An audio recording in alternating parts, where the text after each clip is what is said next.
Tu pries, sincèrement. Tu demandes, tu pleures parfois, tu attends. Et pourtant, le ciel semble silencieux. Et si le problème n'était pas le temps de Dieu, mais quelque chose que personne ne t'a jamais expliqué?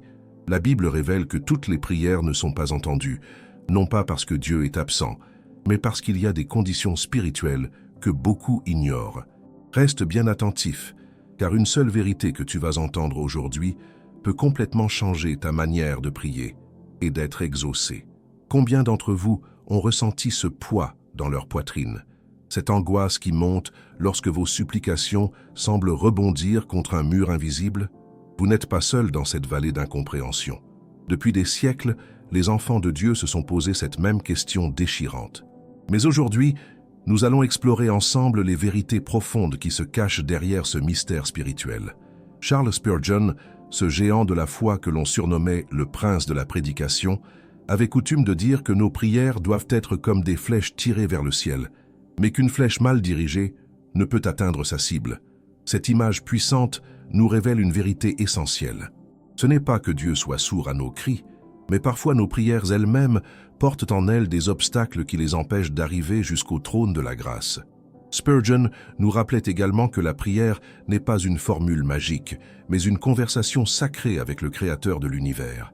Quand nous approchons Dieu avec légèreté, quand nous venons à lui comme on passerait une commande dans un restaurant, nous méconnaissons profondément la nature même de cette communion divine. Écoutons ce que nous dit la parole de Dieu dans le livre de Jacques, chapitre 4, verset 3. « Vous demandez et vous ne recevez pas, parce que vous demandez mal, dans le but de satisfaire vos passions. » Voilà une vérité qui transperce notre conscience, comme une épée à double tranchant. Nos motivations comptent infiniment plus que nous ne l'imaginons. Pensez à ce Père terrestre aimant qui refuse de donner à son enfant tout ce qu'il demande. Est-ce par cruauté? Non, 1000 fois non. C'est par amour, par sagesse, par connaissance de ce qui est véritablement bon pour cet enfant. Notre Père céleste possède une sagesse infiniment supérieure à la nôtre. Il voit ce que nous ne pouvons voir. Il connaît ce que nous ignorons. Il comprend les conséquences de nos désirs bien mieux que nous-mêmes. Il y a des prières qui restent sans réponse parce qu'elles sont empoisonnées par l'égoïsme.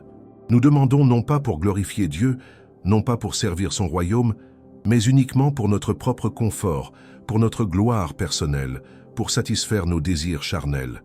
Le Seigneur, dans sa miséricorde infinie, refuse parfois de nous donner ce qui nous détruirait spirituellement. D'autres prières demeurent sans écho parce que notre cœur abrite le péché non confessé. Le psaume 66, verset 18, nous avertit clairement. « Si j'avais conçu l'iniquité dans mon cœur, le Seigneur ne m'aurait pas exaucé. » Ces paroles devraient nous faire trembler, non de peur, mais d'une sainte conviction.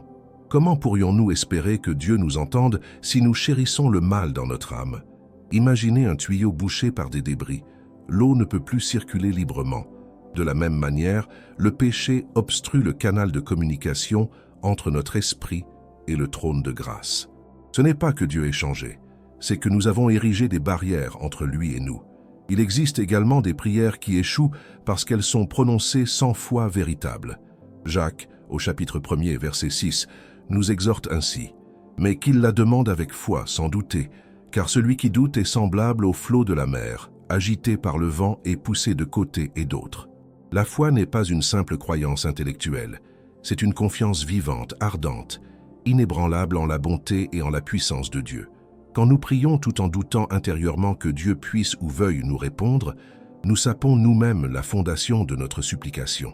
C'est comme frapper à une porte tout en reculant simultanément, comme tendre la main pour recevoir tout en la retirant au même instant. Notre double esprit révèle notre manque de confiance authentique. Certains d'entre vous prient depuis des années pour la même chose, sans voir de changement. Vous êtes tentés de croire que Dieu vous a oublié, qu'il ne se soucie pas de votre situation. Mais attendez, mes amis, attendez. Parfois, le silence de Dieu n'est pas un refus, mais une préparation. Il forge notre caractère dans le creuset de l'attente. Il purifie nos motivations à travers les flammes de la patience. Pensez à Abraham qui a attendu 25 ans la promesse d'un fils.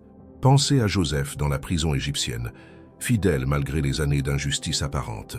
Leur foi a été testée, raffinée et finalement couronnée par la fidélité divine. Le timing de Dieu dépasse notre compréhension limitée par le temps. Si vous avez été béni par ce message jusqu'à présent, je vous encourage à vous abonner à notre chaîne. Rejoignez cette famille spirituelle où nous explorons ensemble les vérités profondes de la foi chrétienne. Votre soutien nous permet de continuer à apporter ces enseignements qui transforment les vies. Et permettez-moi de vous parler d'une ressource précieuse que nous avons préparée pour vous. Notre livre numérique intitulé « 21 jours pour restaurer votre intimité avec Dieu » peut révolutionner votre vie de prière. Vous trouverez le lien dans le premier commentaire épinglé sous cette vidéo. C'est un guide pratique qui vous accompagnera jour après jour vers une communion plus profonde avec votre Créateur. Il y a encore une raison pour laquelle certaines prières restent sans réponse, et c'est peut-être la plus difficile à accepter. Parfois, Dieu dit non simplement parce qu'il a un meilleur plan. Son refus actuel protège notre bénédiction future. Sa sagesse infinie voit les chemins dangereux que nous ne discernons pas dans notre vision limitée. Nous ressemblons à des enfants qui pleurent parce que leurs parents refusent de leur donner un couteau tranchant pour jouer. Nous ne comprenons pas que ce refus vient de l'amour, pas de l'indifférence. Dieu nous aime trop pour nous accorder tout ce que nous demandons dans notre immaturité spirituelle. La prière transforme davantage celui qui prie que les circonstances pour lesquelles il prie.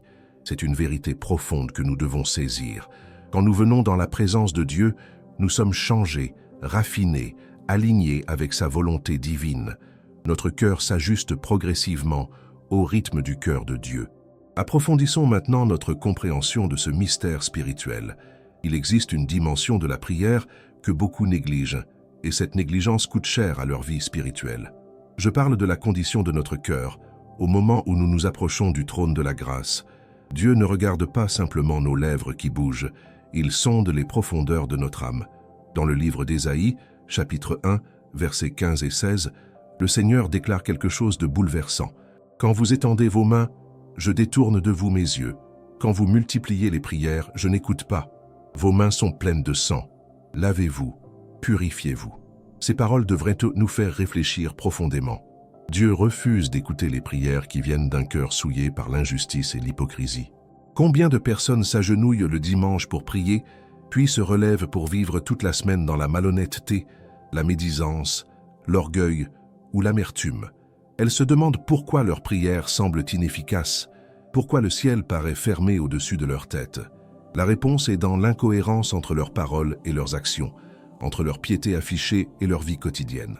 Pensez à cette femme qui prie pour la paix dans son foyer, mais qui cultive la rancune contre son mari. Considérez cet homme qui demande la prospérité tout en refusant de payer ses dettes ou d'honorer ses engagements. Regardez cette personne qui supplie Dieu de lui accorder le pardon, mais qui refuse obstinément de pardonner à ceux qui l'ont offensé. N'est-ce pas là une contradiction flagrante? Jésus lui-même nous enseigne dans l'évangile de Marc, chapitre 11, versets 25 et 26. « Et lorsque vous êtes debout faisant votre prière, si vous avez quelque chose contre quelqu'un, pardonnez, afin que votre Père qui est dans les cieux vous pardonne aussi vos offenses. Mais si vous ne pardonnez pas, votre Père qui est dans les cieux ne vous pardonnera pas non plus vos offenses. » Voilà une condition absolue que nous ne pouvons ignorer. Le pardon n'est pas une option dans la vie du croyant, c'est un commandement. Quand nous refusons de pardonner, nous bloquons nous-mêmes l'accès à la miséricorde divine. Nous fermons la porte que nous voulons voir ouverte. C'est comme si nous tendions une main vers Dieu tout en gardant l'autre fermée en poing contre notre prochain. Il y a aussi cette réalité troublante des prières égoïstes déguisées en pieuses requêtes. Nous savons comment emballer nos désirs charnels dans un langage spirituel. Nous demandons la richesse en prétendant vouloir bénir les autres, alors qu'au fond, nous désirons simplement le confort personnel.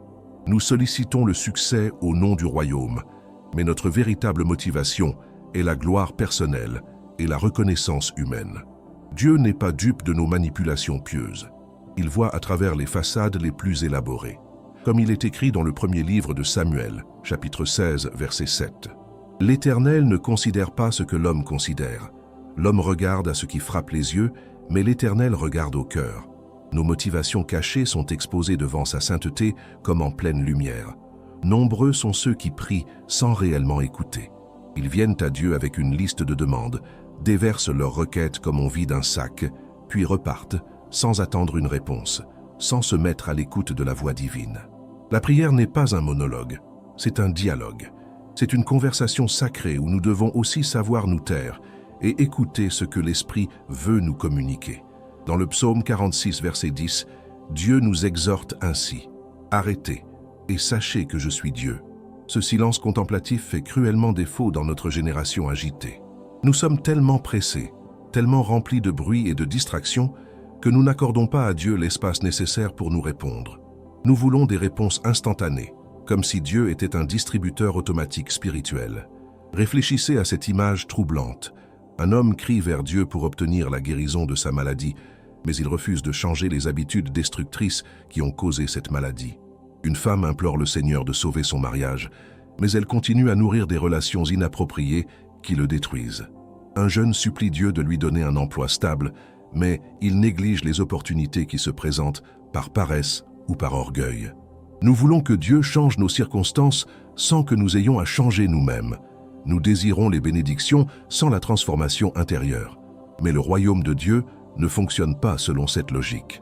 La prière exaucée commence souvent par notre propre conversion, par notre propre obéissance, par notre propre sanctification.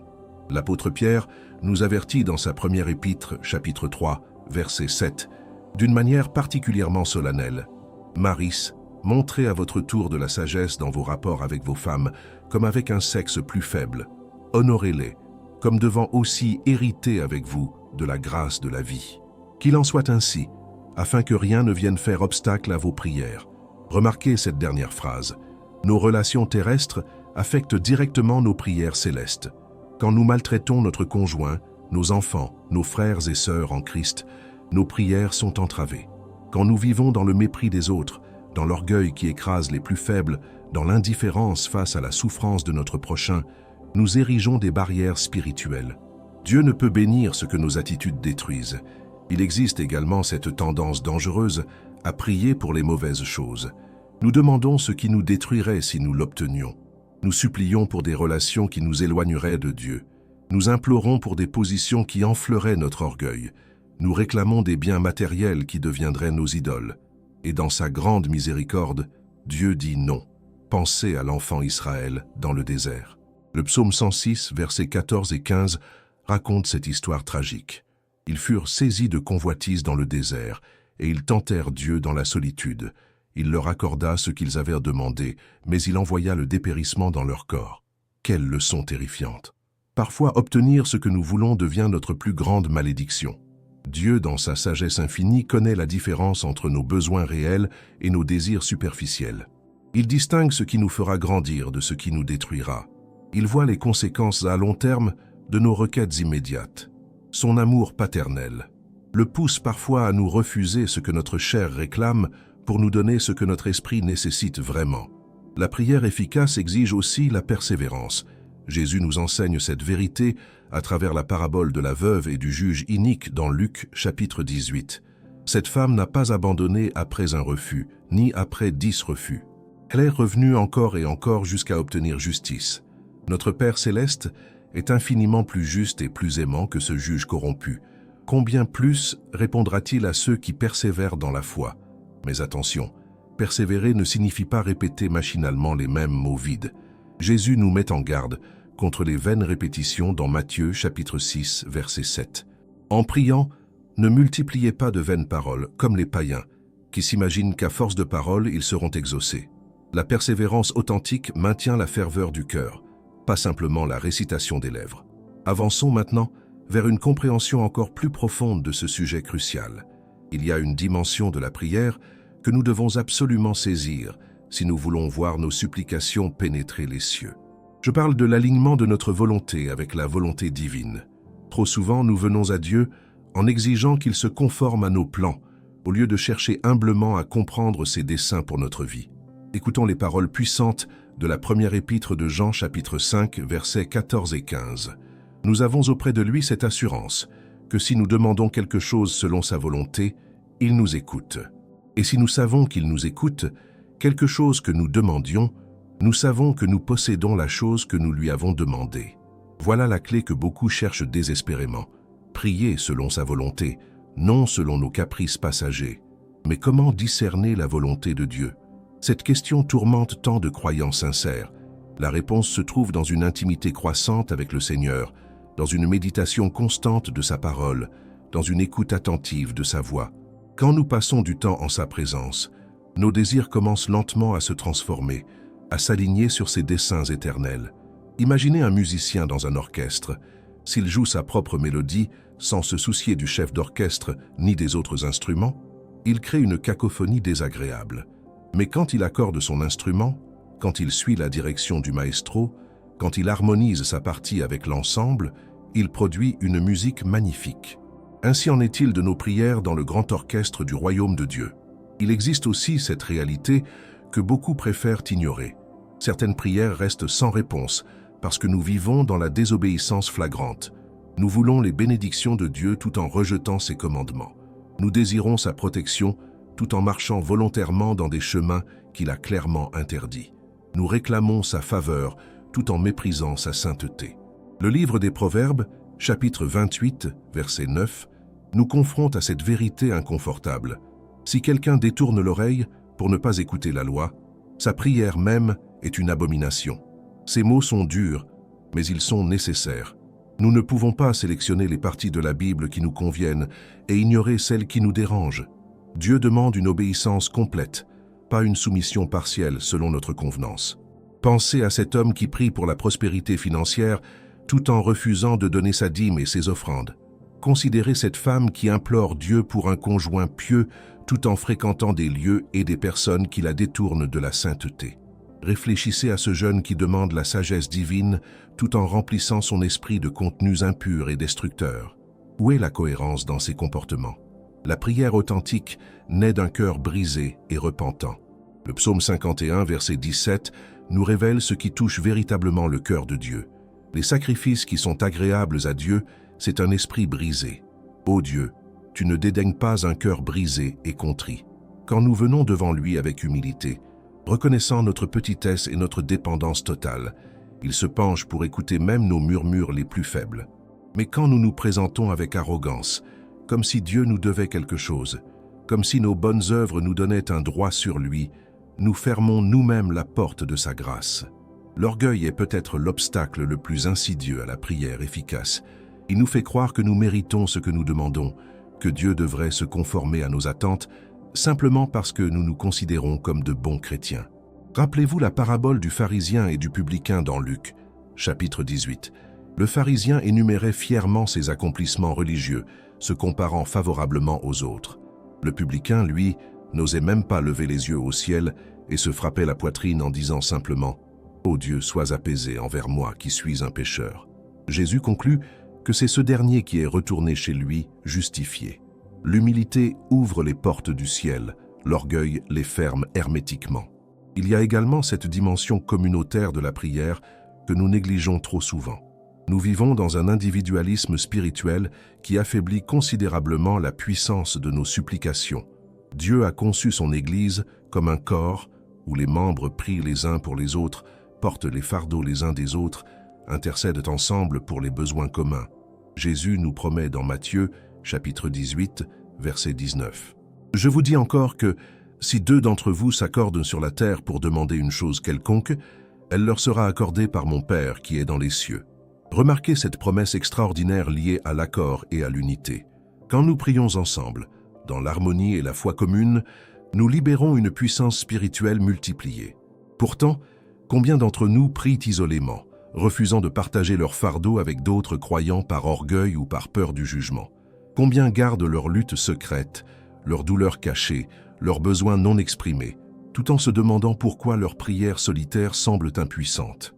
L'épître de Jacques, chapitre 5, verset 16, nous exhorte clairement. « Confessez donc vos péchés les uns aux autres, et priez les uns pour les autres, afin que vous soyez guéris. » La guérison, qu'elle soit physique, émotionnelle ou spirituelle, est souvent liée à cette vulnérabilité communautaire, à cette transparence humble devant nos frères et sœurs en Christ.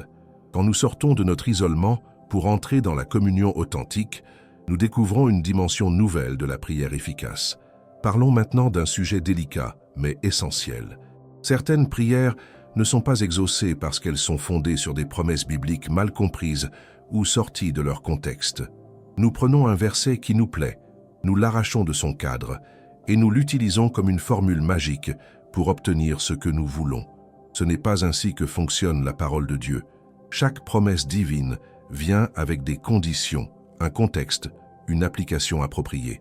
Quand nous les manipulons pour servir nos agendas personnels, nous ne faisons pas preuve de foi, mais de présomption. La foi véritable se soumet à l'ensemble du conseil de Dieu, pas seulement aux portions qui correspondent à nos désirs du moment. Considérez la promesse de prospérité dans le psaume 37, verset 4. « Fais de l'Éternel tes délices, et il te donnera ce que ton cœur désire. » Beaucoup s'arrêtent à la deuxième partie de ce verset, réclamant l'accomplissement de leurs désirs. Mais ils ignorent la condition de la première partie. Faire de l'Éternel ses délices signifie trouver en lui notre joie suprême, notre satisfaction ultime. Quand c'est vraiment le cas, nos désirs eux-mêmes changent pour refléter ses priorités. Le jeûne accompagné de prière possède aussi une puissance particulière que beaucoup ont oubliée dans notre génération de facilité et de confort. Jésus ne dit pas si vous jeûnez, mais quand vous jeûnez, impliquant que c'est une pratique attendue de ses disciples. Le jeûne brise la domination de la chair, affine notre sensibilité spirituelle et démontre à Dieu le sérieux de nos requêtes. Dans le livre de Joël, chapitre 2, verset 12, Dieu appelle son peuple à revenir à lui. « Maintenant encore, dit l'Éternel, revenez à moi de tout votre cœur, avec des jeûnes, avec des pleurs et des lamentations. » Le jeûne n'est pas une punition, mais une expression de notre faim spirituelle, de notre désir ardent de rencontrer Dieu au-delà des satisfactions physiques. Combien de situations désespérées pourraient être transformées si nous redécouvrions cette discipline ancienne? Combien de forteresses spirituelles pourraient être renversées si nous combinions la prière fervente avec le jeûne sincère? Certaines batailles ne peuvent être gagnées que par ces moyens puissants, comme Jésus lui-même l'a enseigné concernant certains types de démons. Terminons cette partie en réfléchissant à la patience divine dans ses réponses. Dieu n'est jamais en retard, mais il opère rarement selon notre calendrier préféré. Son timing est toujours parfait, même quand il nous semble insupportablement lent. Chaque jour d'attente a un but. Chaque retard apparent cache une préparation invisible. Poursuivons notre exploration de ce mystère sacré qui touche le cœur même de notre relation avec Dieu. Il existe une vérité que nous devons embrasser courageusement. Parfois, la plus grande réponse à nos prières n'est pas le oui que nous espérons, ni même le non que nous redoutons, mais le attends que nous détestons. Cette période d'attente forge notre caractère, teste notre foi et prépare notre âme à recevoir ce que Dieu veut nous donner. Dans le livre d'Habacuc, chapitre 2, verset 3, nous trouvons ces paroles pleines d'espérance, car c'est une prophétie dont le temps est déjà fixé. Elle marche vers son terme, et elle ne mentira pas. Si elle tarde, attends-la, car elle s'accomplira certainement. Voilà une promesse qui devrait ancrer notre âme dans les tempêtes de l'incertitude. Ce que Dieu a promis s'accomplira certainement, mais selon son calendrier divin, pas selon notre impatience humaine. Réfléchissez aux saisons de la nature. Un agriculteur ne peut pas forcer une graine à germer plus rapidement simplement parce qu'il est pressé de récolter. Il doit respecter les cycles naturels, arroser fidèlement, avoir confiance dans le processus invisible qui se déroule sous la surface du sol. De la même manière, nos prières plantent des graines spirituelles qui nécessitent du temps pour porter leurs fruits dans la plénitude de la maturité. Beaucoup abandonnent leurs prières juste avant la percée, comme un mineur qui cesse de creuser à quelques centimètres du filon d'or. Ils ont prié pendant des mois, peut-être des années, et dans un moment de découragement, ils baissent les bras. Quelle tragédie de renoncer si près de la victoire, si proche de la manifestation de la réponse divine que nous avions tant désirée. L'apôtre Paul nous exhorte dans l'Épître aux Galates, chapitre 6, verset 9. « Ne nous lassons pas de faire le bien, car nous moissonnerons au temps convenable, si nous ne nous relâchons pas. » Cette persévérance n'est pas de l'entêtement aveugle, mais une confiance mature en la fidélité de Dieu. C'est la certitude que celui qui a commencé une bonne œuvre en nous l'achèvera jusqu'au jour de Jésus-Christ. Il y a aussi cette dimension souvent méconnue de la guerre spirituelle qui affecte nos prières. Nous ne luttons pas seulement contre la chair et le sang, mais contre des forces spirituelles invisibles qui s'opposent au dessein de Dieu dans nos vies. Le livre de Daniel nous révèle cette réalité troublante au chapitre 10, où l'ange explique à Daniel que sa prière avait été entendue dès le premier jour, mais qu'il avait fallu 21 jours pour percer la résistance spirituelle. Cette révélation devrait transformer notre compréhension des délais dans les réponses à nos prières. Ce n'est pas toujours que Dieu soit lent à agir, Mais parfois il y a une bataille spirituelle qui se déroule dans les lieux célestes, une lutte dont nous ne percevons que les échos lointains. Notre persévérance dans la prière fait partie de cette guerre spirituelle. Elle libère les anges pour accomplir la volonté divine malgré l'opposition démoniaque. Épaphras nous donne un exemple puissant de ce genre d'intercession combative. Paul écrit de lui dans Colossiens, chapitre 4, verset 12. « Épaphras, qui est des vôtres, vous salue. Serviteur de Jésus-Christ, il ne cesse de combattre pour vous dans ses prières, afin que, parfaits et pleinement persuadés, vous persistiez dans une entière soumission à la volonté de Dieu. » Remarquez cette expression, « combattre dans ses prières ». La prière efficace n'est pas une récitation passive, c'est un engagement actif dans la bataille spirituelle. Parlons maintenant d'une erreur fatale que commettent beaucoup de croyants. Ils prient pour un miracle tout en sabotant eux-mêmes la réponse par leurs actions quotidiennes. Ils demandent la restauration de leur mariage tout en nourrissant leur amertume. Ils implorent la guérison physique tout en négligeant leur santé. Ils supplient pour la provision financière tout en dépensant de manière irresponsable. La foi sans les œuvres est morte et les prières sans action correspondante sont stériles. Jacques, dans son épître au chapitre 2, verset 17, nous confronte à cette vérité. Il en est ainsi de la foi. Si elle n'a pas les œuvres, elle est morte en elle-même. Nos actions doivent s'aligner avec nos prières, nos choix quotidiens doivent refléter ce que nous demandons à Dieu. C'est cette cohérence entre notre vie et nos supplications qui libère la puissance divine. Imaginez quelqu'un qui prie pour avoir plus de patience tout en s'irritant constamment contre les autres. Pensez à celui qui demande l'humilité tout en cherchant continuellement à impressionner son entourage. Considérez celle qui implore la paix tout en se nourrissant quotidiennement de médias anxiogènes et de conversations toxiques. Dieu nous donne souvent les réponses à nos prières en nous plaçant dans des situations qui développent précisément ces qualités que nous réclamons. La gratitude joue également un rôle crucial dans l'efficacité de nos prières. Combien de fois demandons-nous de nouvelles bénédictions sans avoir exprimé notre reconnaissance pour celles que nous avons déjà reçues? L'ingratitude ferme notre cœur à la générosité divine. Quand nous ne reconnaissons pas les innombrables grâces quotidiennes, nous démontrons que nous ne serions probablement pas reconnaissants pour les nouvelles faveurs que nous sollicitons. L'apôtre Paul nous enseigne dans la première épître aux Thessaloniciens, chapitre 5, versets 17 et 18. « Priez sans cesse, rendez grâce en toutes choses, car c'est à votre égard la volonté de Dieu en Jésus-Christ. » Remarquez l'ordre. La prière constante doit être accompagnée d'une gratitude constante. Ces deux disciplines spirituelles sont inséparables dans la vie du croyant mature. Certains d'entre vous prient depuis si longtemps pour la même chose que vous avez perdu l'espérance. Votre cœur s'est endurci dans le découragement. Vous continuez peut-être à prier par habitude religieuse, mais la flamme de la foi s'est éteinte dans votre âme.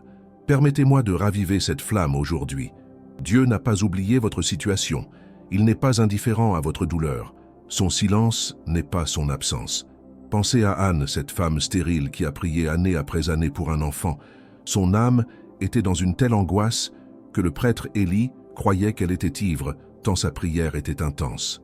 Mais Dieu l'a vue, il l'a entendue, et il lui a accordé non seulement un fils, mais un fils qui deviendrait l'un des plus grands prophètes d'Israël. Votre longue attente peut cacher une grande destinée. Il est aussi fondamental de comprendre que certaines prières transforment davantage celui qui prie que les circonstances pour lesquelles il prie. Dieu utilise nos requêtes répétées pour façonner notre caractère, pour purifier nos motivations, pour approfondir notre dépendance envers lui. Parfois, la plus grande bénédiction n'est pas d'obtenir ce que nous voulions, mais de devenir ce qu'il voulait que nous soyons à travers le processus de prière. Moïse a prié pour entrer dans la terre promise, mais Dieu lui a refusé cette requête.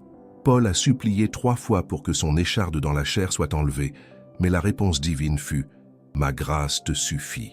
Ces géants de la foi ont appris que le nom de Dieu portait en lui une grâce plus profonde que le oui qu'ils désiraient. Leur maturité spirituelle s'est manifestée dans leur acceptation humble de la volonté divine supérieure.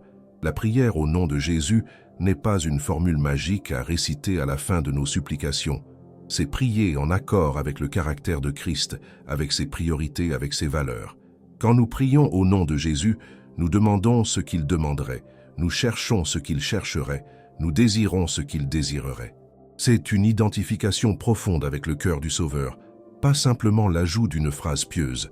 Jésus nous donne cette assurance remarquable dans Jean, chapitre 15, verset 7. « Si vous demeurez en moi et que mes paroles demeurent en vous, demandez ce que vous voudrez et cela vous sera accordé. » La clé est cette demeure mutuelle. Quand Christ habite en nous et que sa parole façonne notre pensée, nos désirs s'alignent naturellement avec sa volonté. Alors nos prières deviennent puissantes et efficaces parce qu'elles reflètent le cœur même de Dieu. Comprenons également que la prière n'est jamais perdue, même quand elle semble ne pas produire les résultats escomptés. Chaque prière sincère monte comme un parfum agréable devant le trône de Dieu. L'Apocalypse nous révèle que nos prières sont conservées dans des coupes d'or devant l'autel céleste. Rien de ce que nous prions avec foi n'est gaspillé dans l'économie divine. Mes bien-aimés, nous arrivons au terme de notre réflexion aujourd'hui. Merci du fond du cœur d'avoir consacré ce temps précieux à méditer ensemble sur ce sujet si important pour notre vie spirituelle. Votre engagement à grandir dans la prière me touche profondément. Si ce message a touché votre âme, je vous invite chaleureusement à vous abonner à notre chaîne et à activer la cloche de notification. Laissez un commentaire pour partager comment Dieu vous parle à travers cet enseignement.